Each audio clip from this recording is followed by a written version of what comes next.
Welcome to TrailManners, the podcast so dedicated to mountain trails and running that they broadcast out of a 78 Volkswagen bus in the mountains. Who does that? Eric and Joel are your hosts and will bring you the trail life as you may have not heard it before.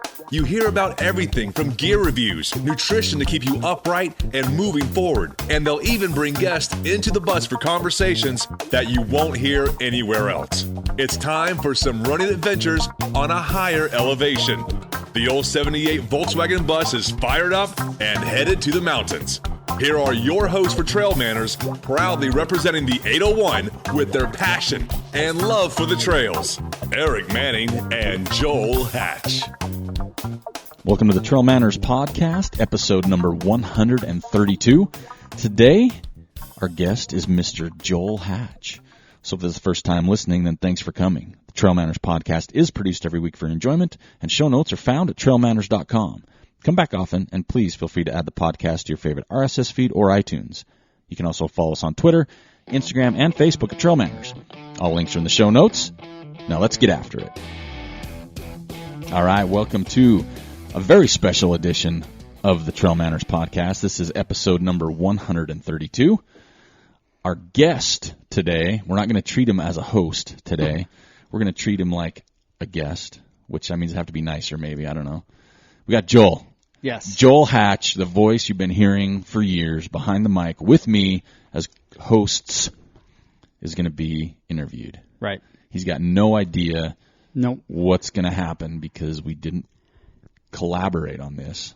I just said not one bit. I just said we're going for it. Right. So I think what we're going to do to start off with is make the announcement. Okay. Right? So I'm going to leave this to you. I'm going Right. to be quiet. All right. I'll try not to chime in.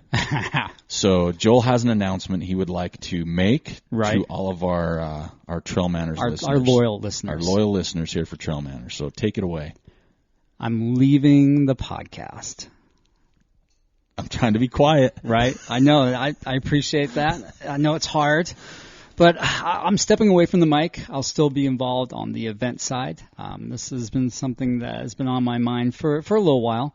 I feel like my creativity with the podcast is coming to an end.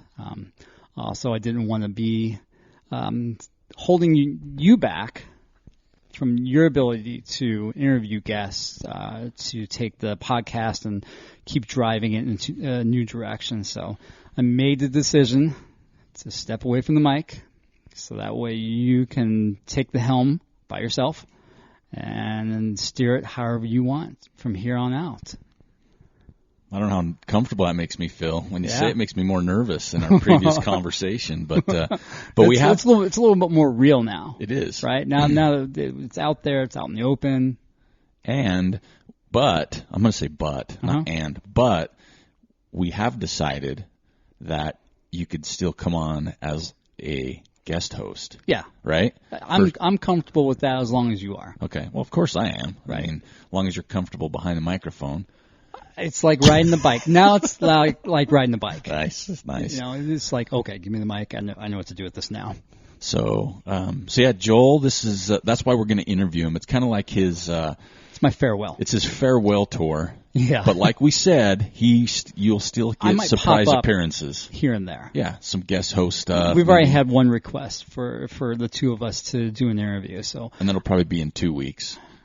I'm not sure when it is, to be honest. Yeah, when we scheduled it, but most likely in 2 weeks. Okay, good. Next week the show's scheduled for somebody. Right. But it might be 2 weeks out. So we'll kind of a gut punch expected, right? Because, I mean, you talked about it last week. A couple weeks ago we talked about it. Yeah, a couple weeks ago.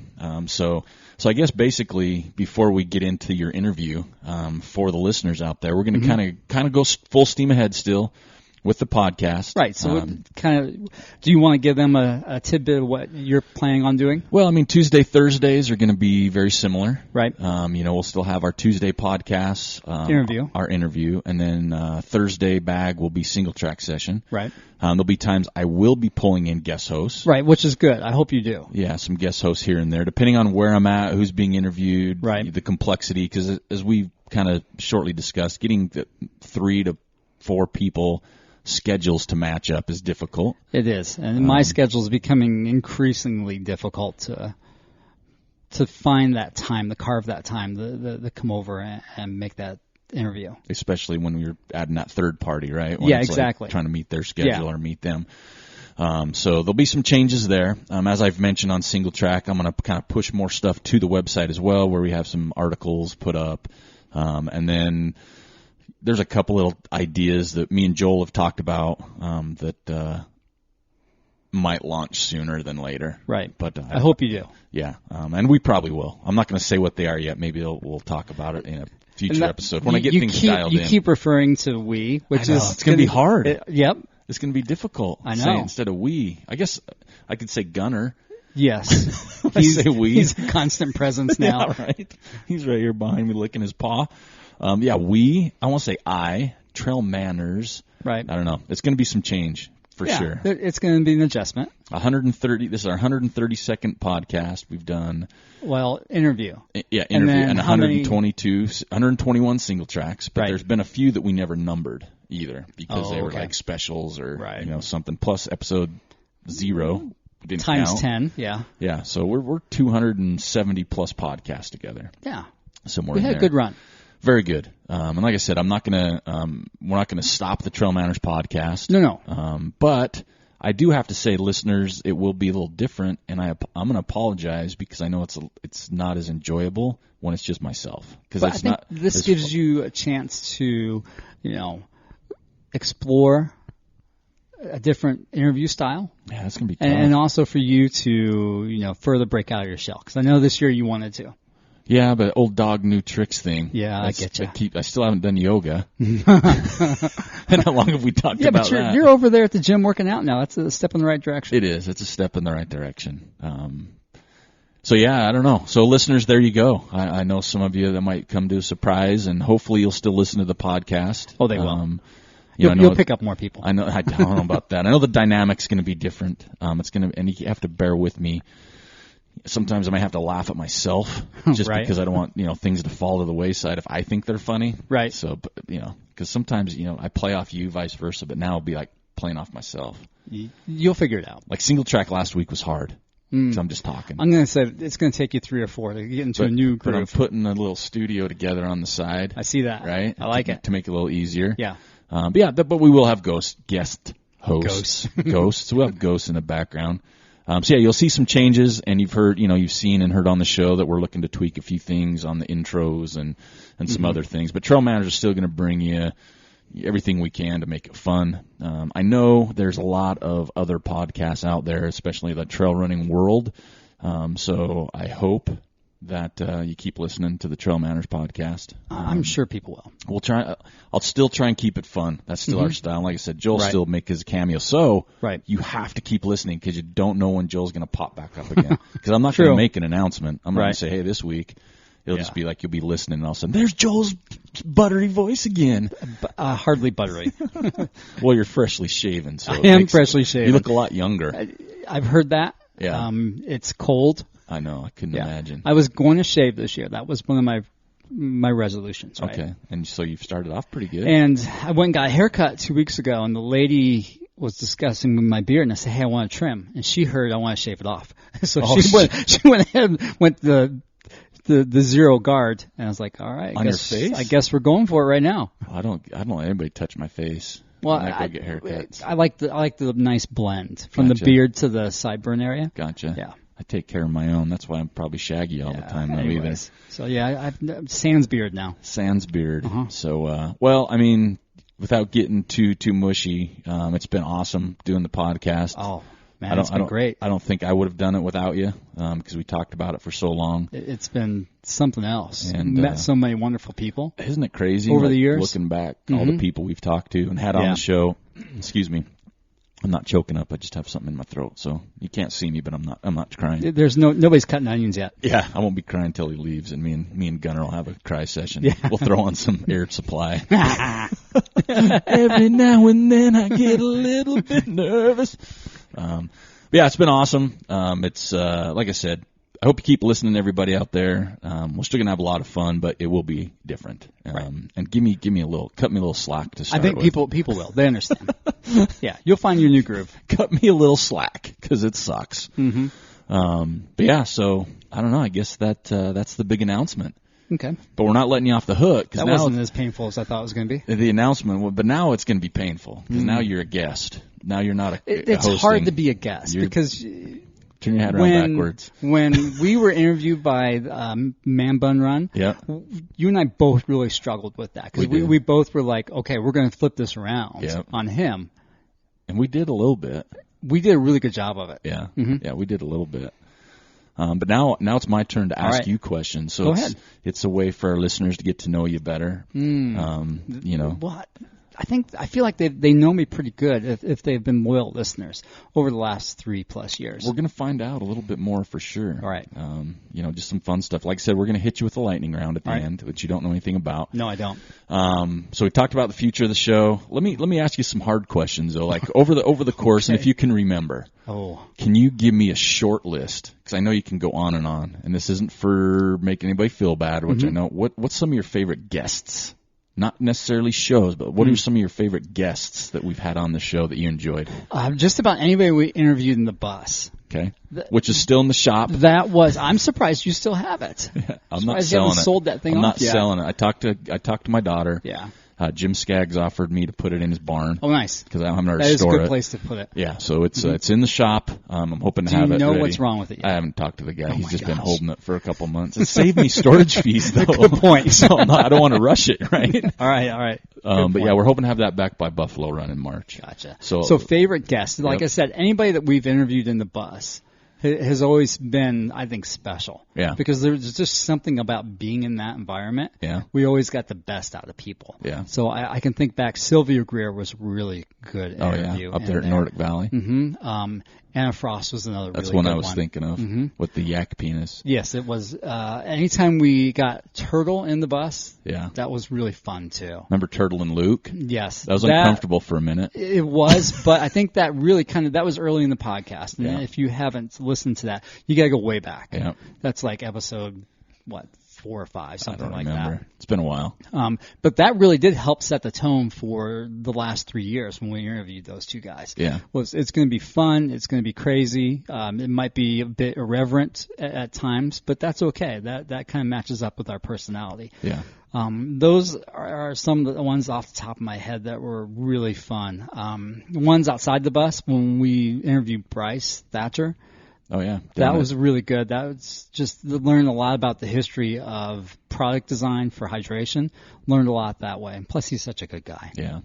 What about, we did guess, what about, kind of meshes in with what you were saying, what about memorable moments? Like some things that kind of, not necessarily the guess, but just the moments with the podcast that have kind of stood out, whether it's at a race. Moments. Meeting people. Yeah.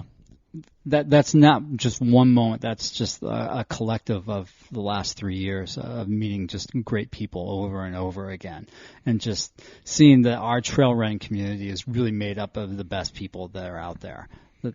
I can't pick out just one moment in particular. Maybe when Wendy Jagalowski gave me a big hug once at Elva Carroll. Elva Carroll. It scared the crap out of me at first because I didn't know who she was. But that was really a fun moment, if I can remember back to that. Seeing people during a race on the trail when they recognize you, and you have no idea who they are, that's fun, a little nerving, but fun too. I enjoyed that.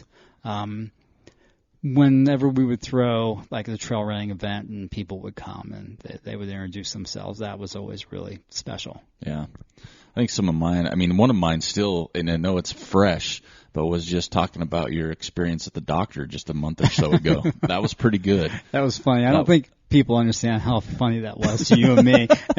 They might not have thought it was as funny as you and I did, but that was like, after I left here, I was laughing for a solid hour. That's like I couldn't stop. Yeah, that's pretty much how I was. Yeah. But I think I agree with you with some of the moments is, at events, or I think so. Has that kind of been, I'm going to skip around a little bit. Is there anything unexpected that came from the podcast for you? Like when we first started out, is there anything that you've looked at and were kind of like, I wasn't expecting that? Expected to have the reach that we did. Perfect. Yeah, that's what I was thinking. That was the first thing that came to mind. It was like, okay, we've got this really cool person in Vermont, Amy, who is like a friend to us now. Yep. Right? I never would have expected that. Yep.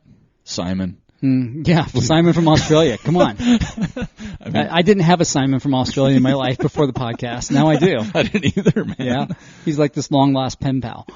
I think that's what's hard. I mean, just saying names like that, because in my head, like 5 or 6 more just popped into my head. Right? Oh, yeah, for sure. Whether it's been from the very beginnings, like a Kurt Stein, who I haven't heard from obviously for a while, or some newer people like a Missy Jackson, Dave Stevenson. Yep. I mean, there's just, the list can go on, and it's like, as I'm saying names, like how many are we truly leaving out? Oh yeah, hundreds. Right. And I think what's with you, it's the reach. It's like I thought, we get some people in Utah to listen, maybe Colorado because they run in Colorado, right?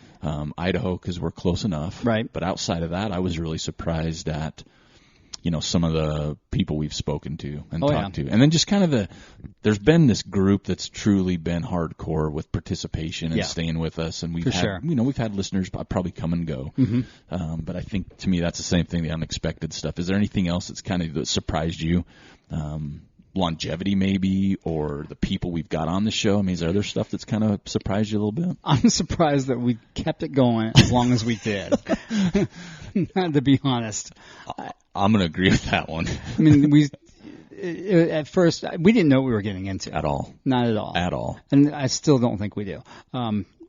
That was really surprising. Yeah. How it took off and how it spread. And we were just kind of along for the ride. Well, I think people need to understand that when this was 4 years ago, 3 years ago, 3+ years ago, when we started talking about it, right? 3.5. Yeah. So, because it was that summer of whatever that year was. 15. Yeah. But I think because it was right when I left Smith, so we were working on it in the spring of 15 because I remember trying to get a logo while I was still working at Smith Optics. So I think what people don't understand or realize is just how limited information was out on podcasts at the time. There was zero. Because I remember researching when to launch a show, how long to make them, how to do it, and there wasn't a lot. And now you look, and every week you can go on social media, and there's a new Strava just launched a podcast, right? As an example. There's so much more information. I think it's a lot easier. Tomorrow night, there's a gentleman that wants to meet with me because they want to start a podcast, not running based, but they want to start one, and like, hey, can you give me some ideas? And personally, I'm like, well, you got to understand, I'm not a pro, right? Like, but they perceive you to be one because you've been done it such a long time. Yeah, we've done it for a while. So I think that's what the difficulty was for us, is trying to figure out how to do this thing. Which was kind of nice at the time. Yeah, for sure. Because we were one of the few that were being consistent. Yeah. And that was what I think really surprised me, is how consistent we were for the first 2.5 years. Yeah. And getting a wide range of guests on. Yep. And there's a lot of behind-the-scenes stuff that goes on with the podcast. Yes, especially on your end. So it's not like it's a 1-hour show, right? No. I mean, there's a lot of prep on your part, and then you got to mix the show, and then set the schedule with people, exactly. do the social media, put it on a website. Yep. So I think there was more work that went into it, but I think it all paid off by being able to meet cool guests, right? Yes, that was a nice trade-off. And I think, too, for me, the guests, it's not just an Anna Frost, right? No. It's not just but remember, like Hayden Hawks is a good example. Nobody knew who Hayden even was. No. And we had him. We were the first to get him on a show. We were the first person to do a podcast with him. Yeah, and I remember that day, he was still a fish out of water. He didn't know what was going on around him. Yeah. Because he just ran a speed goat. Yeah, one speed goat handedly. Yeah, and was successful, and he didn't know anything about anything. No. Hey, I'm going down to talk to Goo next, and they're thinking of signing me, and Hoka, and but then we could look at shows like Melissa Solomon's. Oh yeah. Stuff like that. That's where for me it just kept, this is just too fun. Right. I just love those are relatable people. Yep. Right? Sometimes when you interview those people that are on the elite side, it's hard to relate to them because their athletic ability is so much greater than ours. Yeah. Or ours combined, But you talk to somebody that you see on the trail weekly or every once in a while, and you're like, I know that person. Yeah. But that person has a good story. Well, and it's surprising, right? So we talked to, I remember like Brad Sween. Yeah. When we were talking to him, we had no clue. And then he's like, yeah, I've lost 150 pounds or whatever it was. And we were looking at him like, what? Like we had no clue. And we knew him. So it's even getting into those different types of stories on those moments, I think has been a lot of fun. But that's an interesting thing. And here's an idea for you is you could have a niche on that, of those success stories of people losing a lot of weight. Because there's a lot of people out there. Yeah. And people love to hear those stories because they're inspired by them. Mm-hmm. You look at Eric Thomas up in Idaho. Did you see that picture of him? I had no clue. I had no idea either. I didn't either. On that 10-year difference picture. That he lost that much weight. Yeah, I had no clue. It's totally inspiring, for sure. It is. So that's a little route you could take. There's a little tidbit. There's a little side bit for you. Joel's leaving me a roadmap, little atlas. Yeah, exactly. For when he jumps out. What about what are some of the difficulties been doing a podcast for this long? Scheduling was always a challenge. It's gotten more challenging, over the last 6 months, I thought, more than anything else. At first, it wasn't too big of a deal. I had more free time. Yeah. So did you. But then time became less and less and less. That was definitely a challenge. Sometimes interviewing people was a challenge, I thought, because maybe they were not very comfortable on the mic. Yeah. Most people were. Most people were like, oh, this is going to be so hard. And they get behind the mic, you're like, you sandbagger. You just put the mic down and let them go. Yeah, exactly. But then there's other times you're like, oh, man, I know you're holding back on me. Yeah. That was always a challenge. But that was, I think anybody's going to run into that challenge with this type of back and forth. Nothing else. I mean, it's all been positive. I think for me thinking about it overall, not just going forward, but even in the last, like you even said, maybe 6 months, the challenges with as many shows that are out there now. Yes, that's always been. Because I know there's two people I want to have on the podcast, and one just showed up on another trolling podcast this past week, and I'm like, well, now I don't want to interview that person, or I want to wait. Mm-hmm. And then it's like, well, if I wait too long, it's kind of dead. Yeah. But if I jump right on it, it's like, oh, they're copying them. So a lot of that sometimes is a scheduling thing. Like we have them ready to schedule and do it, and then next thing you know, they show up somewhere else. Right. And we can't, it's not like we're holding anything against it, but we don't want, we have never on this show wanted to be followers, right? Right. We wanted to try the best we can to always be original. Right. And I still think that's going to be the case moving forward. But it's just, I think it's getting more and more difficult to do that. Right. So right now, here's a good example. I plan social media posts on Monday morning. I schedule them. So they're like, the rest of this week is all on there. Right. I mean, you've already loaded them up into the social media, and then they'll hit that day and that time, and boom, it's automatic. Yep. So I've already scheduled them. They're already put up, and I've noticed in the past 2 weeks I've done that. In like a day or two, sometimes before my post hits, something will pop up like it. And so I'll go back and change it. I'm like, I don't want to think people like we're copying somebody. Right. So I think for me, that's been a little more difficulty with our show. It's not just the guests, but just I think there's just more avenues now. Right. And again, we don't want to be one of those people that are chasing. We want to not necessarily. We're not going to find brand new people all the time. No. But we don't want to just be stuck. I've had people ask me, "Do you listen to other podcasts?" Mm-hmm. And my answer, and this is meant not to be rude, disrespectful, anything. My answer is no. Yeah, I don't either. And the easy reason behind that is I don't want to have anything influence me. Whether it's an interview style, whether it's a segment of the show, like a little niche, questioning or style or intro, anything. I don't want it subliminally to influence me in any way. Right. And I know there's good podcasts out there. There's probably great interviewers, and I've listened. I've tried to listen like when people come out with a brand new show, like I say, Candace Bird just came out with one, or I haven't listened to hers yet. So I'll listen to like a portion just because I want to just kind of see. And mine's more for the sound. Yes. I'm always interested in what sound. You're a big stickler on sound. Because I listen to them. Sound quality. Yeah, and I want a good sound, so I'm always like, well, wonder what they're doing. Like sound-wise, what does they sound like? I think they're using the Yeti Blue Ball, and that's why it sounds terrible. Yeah, and that's what I don't. In fact, mine's in the bucket. Did you sell it? Yeah. No, it's just sitting in the bucket over there. I used it, I think, for the Scott Jaime interview. Right. But now I'm switching to this older mic we've had for a while. Right. To see how well that works. But yeah, I think that's difficult, and I think moving forward it's going to be even more challenging because there's just only so many people, and then how quick you can get on. Me and you have never pushed this podcast to its full extent. No. where we know other podcasts, it's kind of like their job. Yeah, and I think that's kind of been one of the frustrating things, I think, is that, the work on your part, and I saw it, was you were putting in, 3 times as much work as I was, and it was not bringing in a financial component to it. And that's always been a concern of mine. It's still a concern, and I'm going to be concerned moving forward, even though I'm not part of the mic part. Yeah.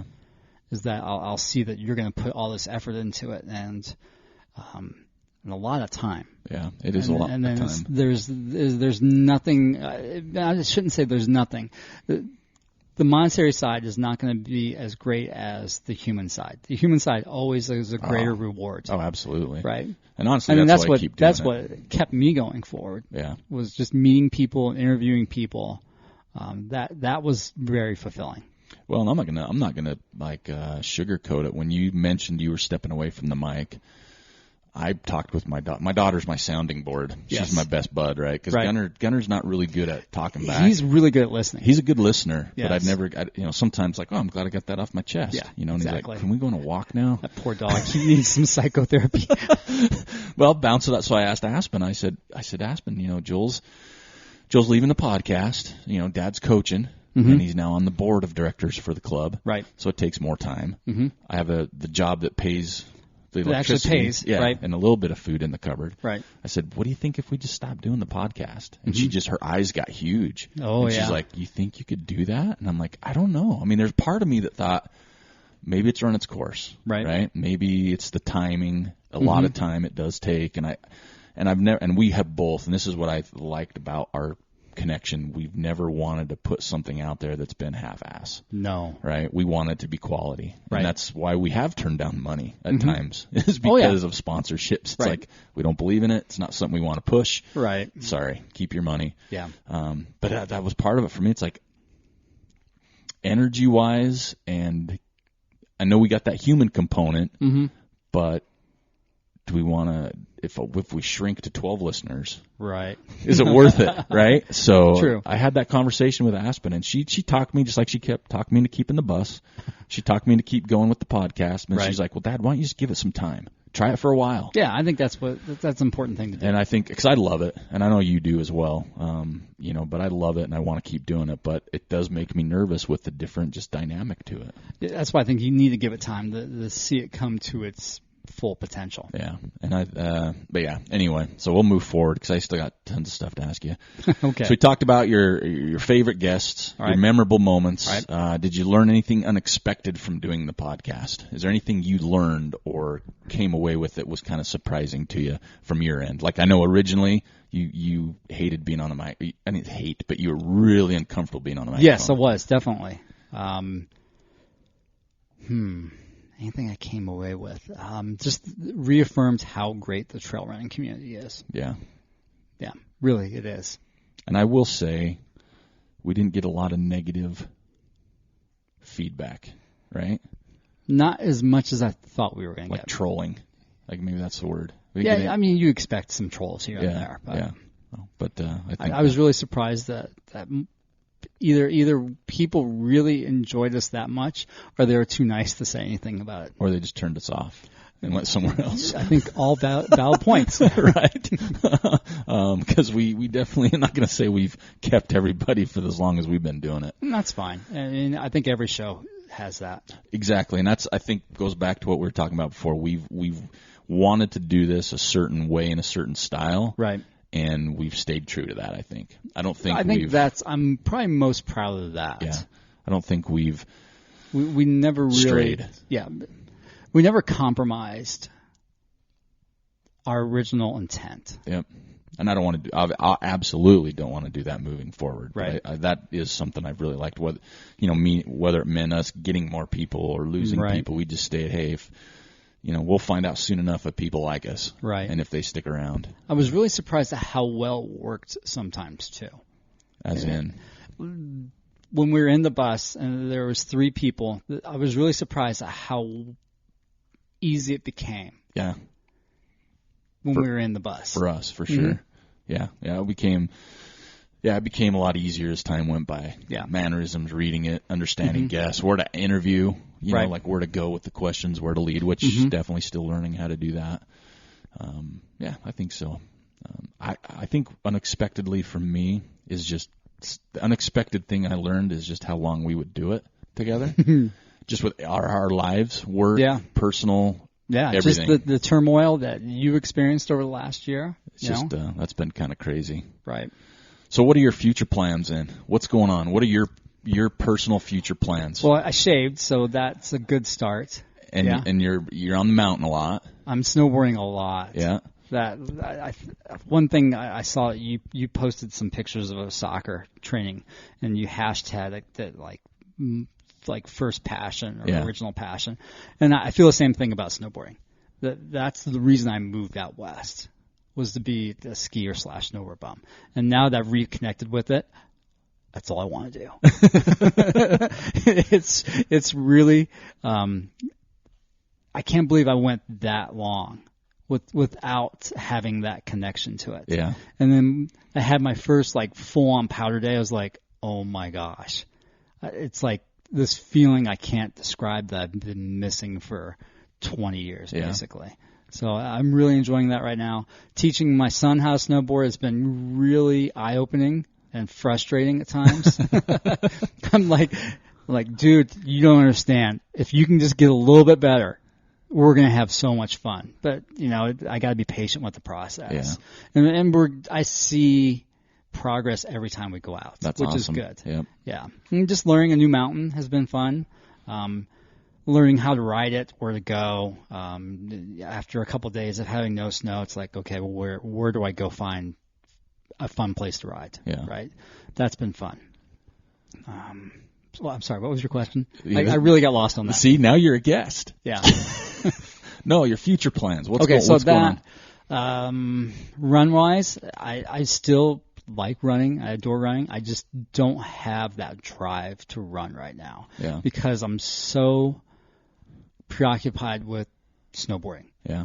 But, I've already kind of scheduled out my year for races. I've got 3. That's all I'm going to do. Which are? Twisted Fork. Park City in June. Yeah. Vaquero and the Bear. Nice. Just those 3. But then outside of that, I've got a laundry list of adventure stuff I want to go do. Nice. Whether that's scrambling, running, climbing. I'd like to get back into climbing again.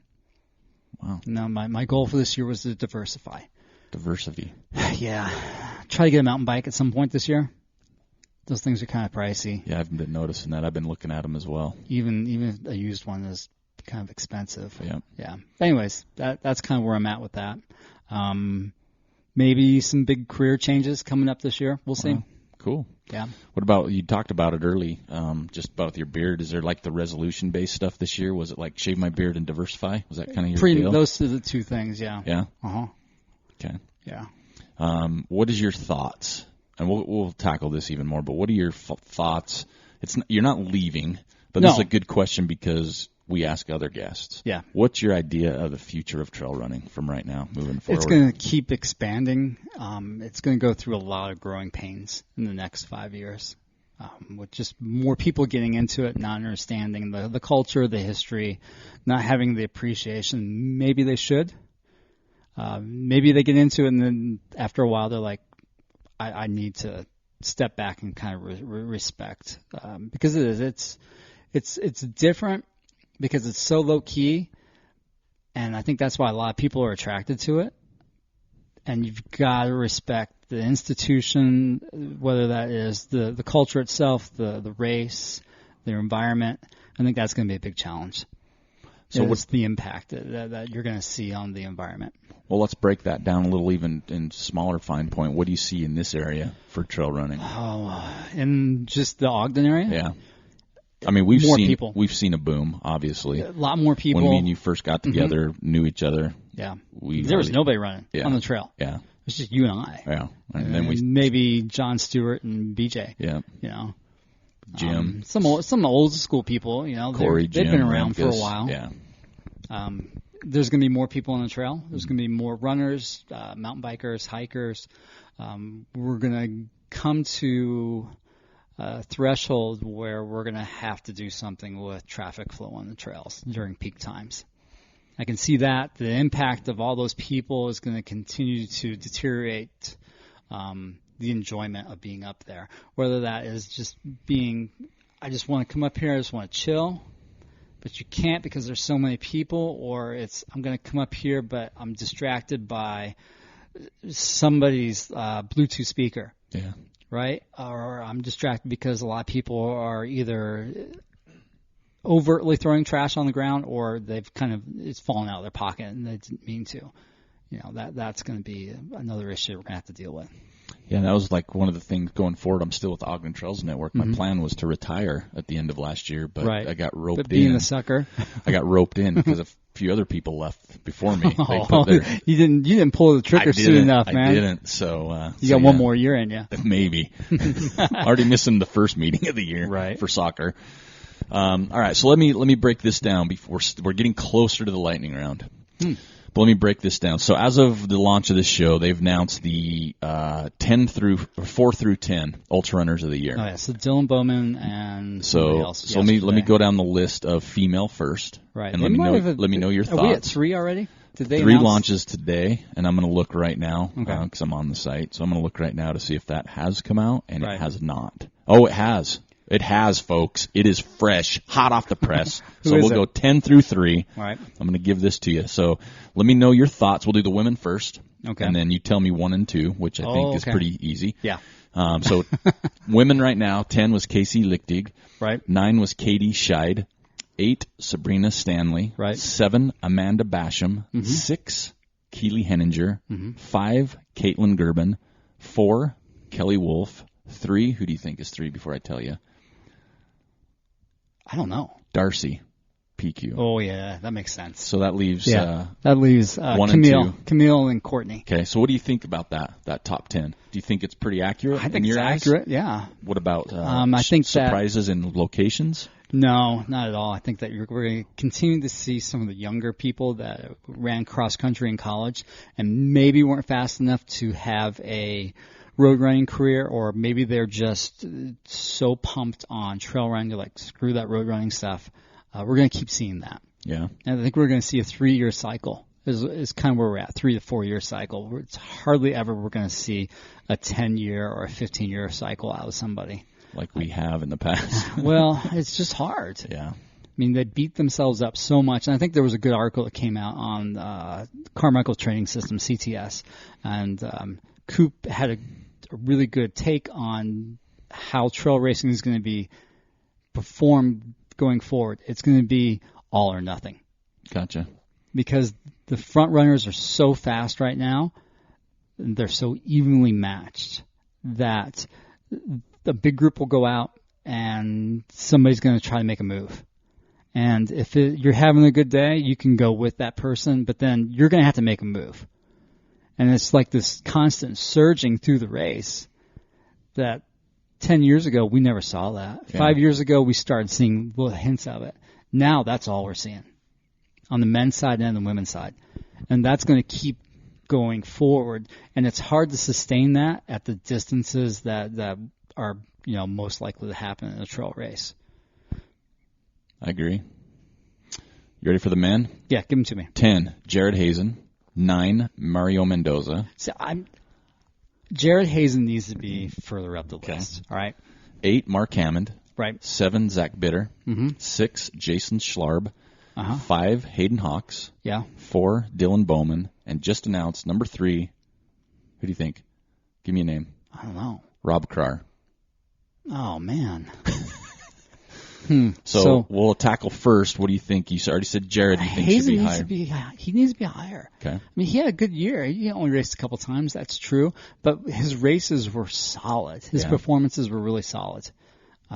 Is there, in your eyes, I think Krar needs to be number 2. What's your, and I don't know, and I'm throwing this out there. I said a couple months ago I thought Krar should be 1. I still do think he should be number 1. You do? Yeah. I mean, for what he Leadville, accomplished, 15:51. Yeah. Plus, the week before he basically came in top 5 on the mountain bike on the 100-mile race. So here's his quick results that they have here. Cedro Peak, first place. Yeah.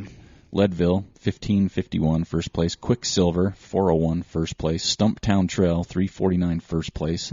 Bryce, 445, first place. But do you think this next one hurt him? Ultra Trail, Cape Town, South Africa, DNF.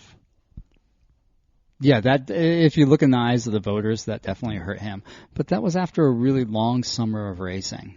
But that's, I think, and I don't know if there's this certain criteria, but is there a criteria for FKTs versus racing? Like I heard FKTs aren't a part of it, right? They're not part of it. Okay, so what is do you think it's... They should be. And I know there's a performance base, right? There's a performance of the year. Right. But results, would you look at a small-scale race taking first as a legit first, like to add in their thing? It depends on the time. Okay. Depends on the distance and time they did it in. I mean, if it's a small-scale race and that person just absolutely crushed it with amazing time, then that needs to be taken in consideration, as opposed to, okay, he came in first place and his time was so-so. Gotcha. Or she came in first place and her time was eh. So for the women 1 and 2, what's your vote for one? I mean, we know who they're going to be. Oh, number 2 is Camille, okay. And number 1's Courtney. And then what about on the men's side, 1 and 2? Walmsley's probably going to win again. Number 2, I have no idea who it's going to be. You don't know who it's going to be between 1 and 2? I don't know. You don't have any names? No. I don't. Sorry. But you think Hazen should be further up? Further up. He needs to be further up the list, I think. And anybody else on that men's side? No, I thought everybody else was placed pretty accurately. Okay, let me think here. For men, so what about Frericks? You think he'll be top 2? I don't think he deserves to be top 2. How about, here's some other names, Jeff Browning, Ian Sharman. So Browning will probably be number 2. Think so? Yeah. He had a pretty good year. He won that Hard Rock race. He did, but he didn't. You know what I mean? He did. That's why I threw it out there. But, I mean, here's some names you're missing. Claire Gallagher on the women, Magdalena Bollet, Kat Bradley. Yeah. And again, I mean, some of them were injured and I mean, they're names. I know. Well, they've been big names in the past. Anna Mae Flynn. They just didn't have as good a year as the other people, I guess. Yeah, I don't know. But I mean, those are some good names, right? So when you see some of those missing, and like Stephanie Howe Violette's not on there. I mean, you can name off 20 women deep, right? Yep. That all can be competing for, let's say, at least a 50-mile distance. So here's some men's names. Francois. Yeah, but that's not your. It has to be U.S. based. That's U.S. based. Yeah. You're right. Okay, so Sally McRae wasn't on the women's side. The men's side, so we got Frericks. A lot of those Coconino Cowboys. Avery Collins is another name that's not on there anywhere. Who else? Tollefson. Right.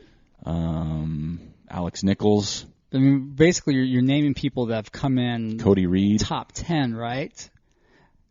Max King, Sage Canaday. You're looking at people that have. They're primarily looking at people who've won races. Yeah, but I'm just saying, look, these are some big names. You can't really say Sage Canaday is a big name anymore. I'm sorry, but you can't. Yeah, he does more of the rotor stuff. The rotor. Turtle Miller. Yeah, right? I think he's got some votes in the past. Yeah. But I think it's pretty interesting, the Ultra of the Year voting. I don't know. It's I think Browning would be 2 and Walmsley would be 1. And you said Krar. I mean, I think Krar should be 1. Based on Leadville. They need to take into account the way he did the weekend before. Yeah, the bike ride. The bike ride. But again, I mean, it's Ultra Runner of the Year. It's not that stuff doesn't matter. But if you took the whole resume, you're saying FKTs, everything else they're doing. Yeah, but I don't think Krar had like an FKT. No, I'm just saying memorable. In general. They if you should. Take the whole thing throughout the year. Yeah, I think so. Because I mean, Walmsley, everybody's like, well, how can you not? Has anybody ever set a Western States course record not been Ultra Runner of the Year? And I don't know if the answer to that. Did Tim Olson the year he did it? Was he Ultra Runner of the Year that year? I mean, I don't remember. Probably. He probably was. But I mean, that's one race. Right. So I mean, that's why I'm saying, how much do we weigh on? I mean, Jim had 2 really good performances last year. Yeah. So.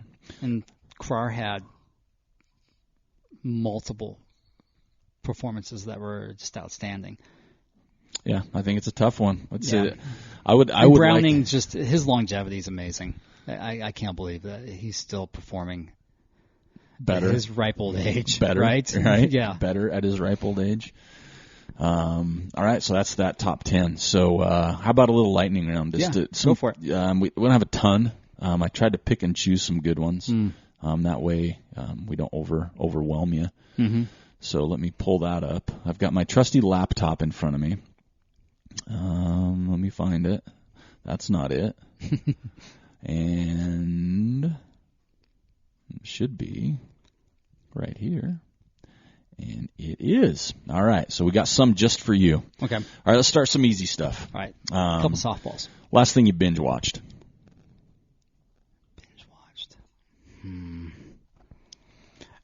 100% Hotter. I don't even know what that is. I didn't either until it showed up on Netflix the other day, and we got into it, and we're like, this is awful. Let's keep watching. So what is it? What is it's we've been watching all these British-based reality shows lately. Okay.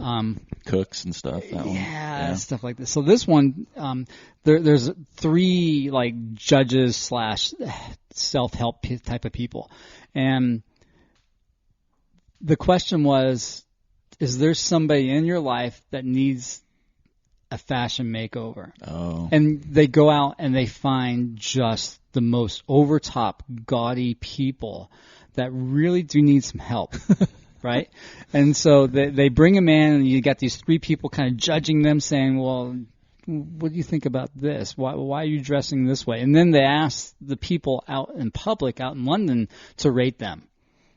Are they a 2 out of 10? They a 3 out of 10? And of course, all these people think they're a 10 out of 10. Really, when you look at them, you're like, I'm not even sure you're in the same universe as the rest of us, right?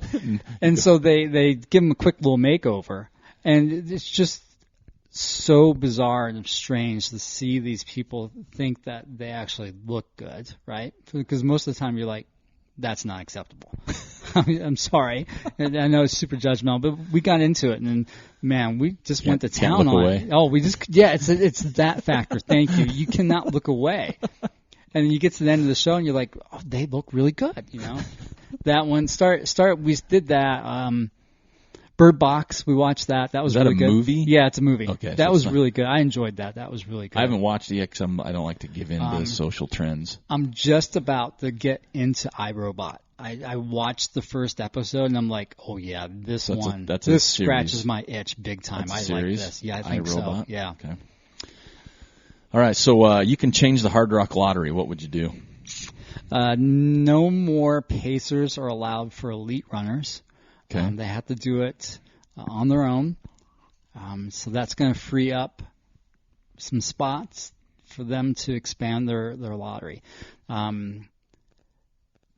I know that the veterans have made that what it is, but they cannot have guaranteed after so many years that they can't have that special anymore. Everybody goes in the same pot. So it's an everyone else, or not everyone else, but it's run before, start before, whatever. I would take away the categories and just free for all. Everybody's in the same pot, just like Western states. That'd be the first thing I do. So everybody's on the same footing. The race is old enough now; it can be there. No more pacers for the elite division, and they need to have an elite division, and they need to set aside 10 men, 10 women that they can give elite spots to. And they'd have to make them known.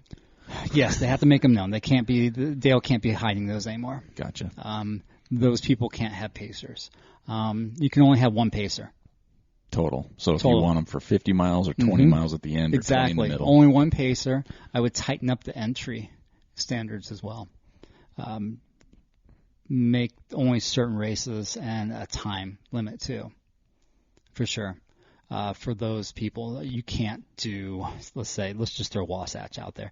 You can't finish Wasatch at 35:49 and say that's your qualifier. Yeah. It's got to be under 30 or under 32. I'd say under 30. Let's go under 32. Okay.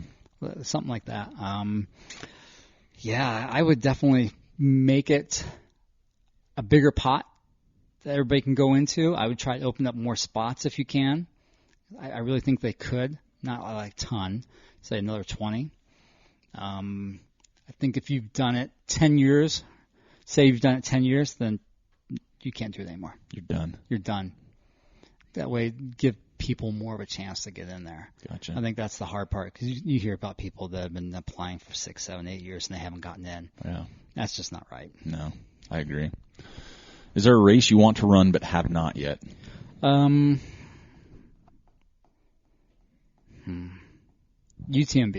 I think would be the big one. That would be the one I would like to do. Most intriguing trail runner and why? Corey Johnson. Gotcha. He is kooky and crazy. He's got a lot of stories. He's the constantly evolving person too. He's changed so much from when I first met him to where he is now. He's a pretty unique and peculiar character. And he's a local guy. For And those he's that a don't local know. guy. But he's a stud runner though. Oh yeah, he is. Hard rockish and some burly, awesome stuff. He's somebody I can name offhand. Like nationally, I'd like to meet Dylan Bowman. Oh yeah. I know he's awesome. I know he's a nice guy. I think he's got a lot of good stories. Francois, I'd like to meet him. He makes wine. That's a selfish thing. Hey, that's all right. It's intriguing. Yeah. This is kind of the next one. Who is your Mount Rushmore of trail runners to date? Tim Tweetmeyer. Oh yeah. He's one of the OGs. He'll be on there. Ian would be on there because he's been around for such Torrance? a long time. Yeah, Ian Torrance. He's been around. Ann Trayson. She's just tough as nails. And still getting out and having fun. I think that's kind of important. And then the last spot, I'm going to leave blank. Yet to be determined. Yet to be determined, with a heavy leaning towards Killian. Okay, I like that. Yeah. What would you prefer, a squirrel tap or a titty twister? Give me the titty twister because there's a good chance that there's a second one coming. Squirrel tap is usually one and done. All right. This is one of yours that you always like to ask. What's your guilty pleasure song? Song? Song. Oh, anything from 21 Pilots. 21 Pilots is this generation's 311. Okay, and that's yours. Yeah. Who's your favorite boy band? Boy band. Yep. Oh, I don't have one. I don't even know any. Menudo. That's funny. Yeah, I guess. I don't know. I can't even New think Kids? I can't even think of anybody. Boys to Men. I can't even. Oh man, I can kind of visualize Belle the Biv songs from that generation. I can't even think of any songs that I'm come throwing out out of Boys some good Band. ones, I know man. you are. Belle Biv DeVoe. Now Yes. you know. Oh my gosh. That girl is poison. Oh, that was good stuff. All right. That was good. They weren't really a boy band. though. They're a boy band. They were a Belle boy Biv band Boys? before Really? boy bands happened. They were young kids. Yeah. Streets of Jackson Philly. 5. They were kind of a boy band, weren't they? Then they changed to a transgender band. Yeah, they were kind of weird when they got older. Yeah. All right. Here's a good one. What have you learned from your years of trail running? Like, what are some things you take away that you've learned? I think have fun first and foremost. That's important. To be safe. I see more and more people taking too many risks lately. Lots of risks going on out there. Yeah.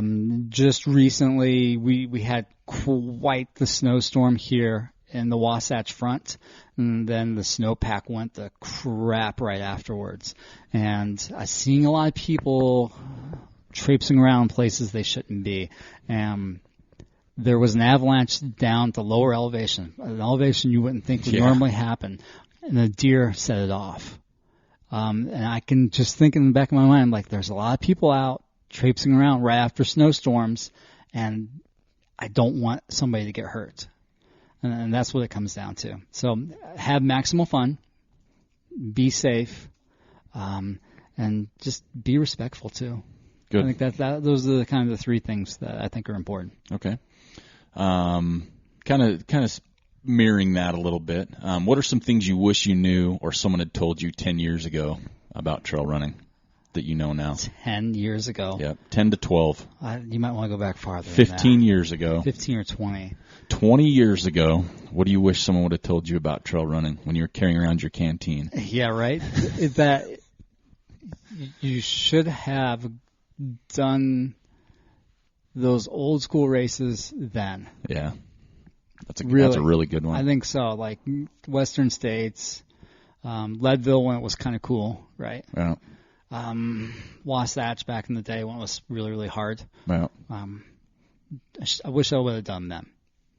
What's your let me preface that to a Wasatch because I still have you as a guest. So, with all the changes on the course, and I mean, I'm not trying to. Wasatch is still hard. Oh God, yeah, it's still crazy hard. It's crazy hard, but you talk about it was harder. It was more iconic, maybe. Yeah. In spots, I know the new start. People are saying it's hard. I get it. Yeah, that's very challenging. But do you think sometimes? I just remember at one point it was like, and they have the buckles for it. Going under 30 was like the big deal at Wasatch. Oh yeah. I know 24. That's a different realm, so I don't talk about that. Right. Do you think that it's taken some luster away now that it's quote unquote? And this is not just me saying it, I've talked to people, easier to go under 30 hours? Like, say someone that did it No, I don't think it's 12 years ago. Luster. I just think it's easier. I think people are more committed to trail running. I think their fitness level is generally better than it was back then. Yeah. Hydration's gotten a little bit easier to deal with now. It's more comfortable to carry now. Nutrition is pretty much the same. Sugar is sugar, you know. That hasn't really changed any. But lost its luster, I think, because of so many changes that it's experienced. For years, you know, it was all about chin scraper. Even though I never thought chin scraper was very difficult. Yeah. It was just like this part mystique, of it. right? Yep. But once you get up to it, you're like, that was it? That was it? Yeah. The hard part, though, was at the end after you left Brighton. Yeah. You know? Last 25. That was hard. Torture chamber. Yeah. Or, yeah. The plunge and the dive. Yep. Once those were removed, I think it definitely lost some of its luster. What do you think the issue has been since? Because Wasatch used to be like one of the races. Yeah, right? and it's too bad that it fell out. Why is that, in your opinion? Why do you think it's fallen off to be just a race now? Well, Run Rabbit Run really started to pull away from it, even though that course really is not as. I don't think its original course was not as much fun as, say, Wasatch. Wasatch was that clean, straight line. Yeah. A to B, you know, Run Rabbit Run was like this convoluted, we're going to force that 100, even though I think they've cleaned it up and made it a lot better in the last few years. That started it, and then UTMB, once everybody was like, that's the place to go. That's the place to be. be. Wasatch still needs to be a proving ground for those up-and-coming runners, I think, to test themselves, because it just kicks you in the pants the whole way past Brighton. But now once you get past Brighton, if you got some legs, you can kind of cruise it. Yeah, a little bit more runnable in sections. Yeah, or it's a lot easier to hike past Brighton now than it used to be. Guilty pleasure food. I think I know the answer to this one. Always has been and always will be ice cream. At least I've learned something about doing a podcast with you for these years. Then chocolate chip cookies are right there. So if you had a warm chocolate chip cookie and a bowl of vanilla ice cream, you'd be set. Dude, yeah, you got to break that cookie up, crumble it up, mix it in with the ice cream. And stir it up. My eyes will roll in the back of my head as I ingest it. What should everyone have at least... Everyone should have at least this on their iPod. On their iPod? You gotta have... Well, 21 Pilots, obviously. You gotta have some of that on there, right? The first album from AWOL Nation was really good. Okay. I think for longer sections that are just kind of like super chill, some Dave Matthews Band is good for that. Okay. I always enjoy that. That just kind of seems to have a good tempo for those chill sections. For the last section of Vaquero, from the top of Balls down to the lake, you need to have the Laura Alice album by Tool. That's really important to have that on there. Okay. That really is a good way to finish that race.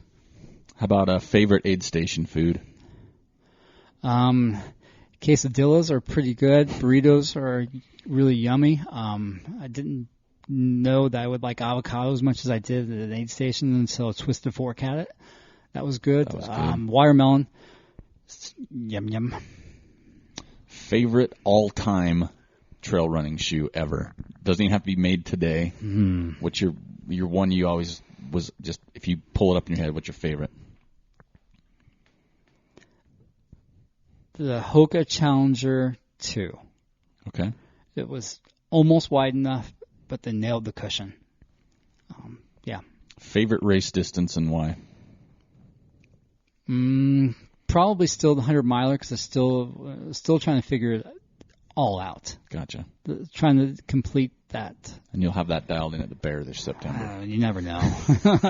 I know the course. I know I can get through 60 just fine. It's after that, that's always been the crux for me. Favorite section of trail anywhere?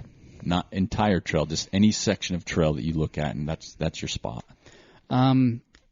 Going up the switchbacks to the Static Peak Divide in Grand Teton National Park. Yeah? Yeah. Wow. That's a good one. Those last couple switchbacks and the big tall trees, and you're starting to open up, you're starting to see all the mountains around you, and you're really starting to understand the gravity of the situation that you've put yourself in. And it's just really pretty. If there's a movie made about your life, who plays you? George Clooney, because he's devastatingly handsome. Devastatingly handsome. All right. I like that. Most people pause on that. I think you've had that dialed in for a little while. He's a good-looking fella. If you were to write a book, what would the title be? Suck it. Awesome. Well, that's all my lightning round questions for our guests today.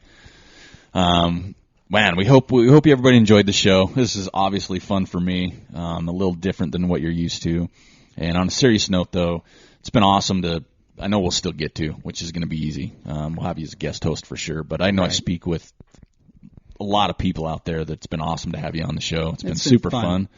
We've had our share of laughs. Oh, yeah. That's, I think, the thing that I'm going to remember the most is just how much fun we had. Yeah, and the guests. Yeah. And I think for me, is there a guest in your mind that took you by surprise? Like, once we got a hold of them, you were kind of like, wait a minute, I wasn't expecting this. Maybe Luke Nelson. Really? Yeah, he's such a down-to-earth good guy. Nice. Yeah. I knew Ty going into Yeah. all of our interviews, but Luke I didn't know just yet. And once we got behind the mic, I was like, "You're a really good guy." Yeah, gotcha. Well, it's been fun. It's been a long run. It's not over, but it's definitely at a crux and a change. Right. It's a time for a new direction. A little transition. But yeah, we'll keep plugging full steam ahead best we can here on the TrailManners podcast. I said we again. I meant Gunner. It's going to take you a while. It's going to take some time. So I hope the listeners can bear with me. Give me a chance. They will. And we'll still have some quality guests on, obviously. We'll throw in some guest hosts. Joel will be back. Yeah. Probably sooner than later. Probably. For a show we've got lined up. And, yeah, I think that's all we have. I'm going to let you close out the show. I always close it out, but it's your turn to say last words and close it out today. I'm just grateful for the opportunity that I've been given over the last 3+ years. It's something that I will always cherish, just meeting so many people and got the opportunity to, contribute my shred of knowledge. I've walked away with a little bit of my dignity still, which is a good thing to do. And I just want to thank you for the opportunity that you've given me over the last 3 years. It's been a great ride, and I'm glad that we're able to kind of draw to a close in a good way. Yeah, for sure. On our terms, right? Yeah, on our terms, Yep. exactly. Yep. All right, we'll close us out. Thank you. Now go get it. Thank you for listening to the TrailManners podcast. We'd like to thank Joel Hatch for joining us. And we also want to encourage everybody to follow us on Instagram, Twitter, and Facebook at TrailManners, or swing by the website at trailmanners.com. There you can check out the few items we have left on the store page, or hit us up on the contact page. Let us know what you want to see, who you want to hear, or if you would like to be on the show.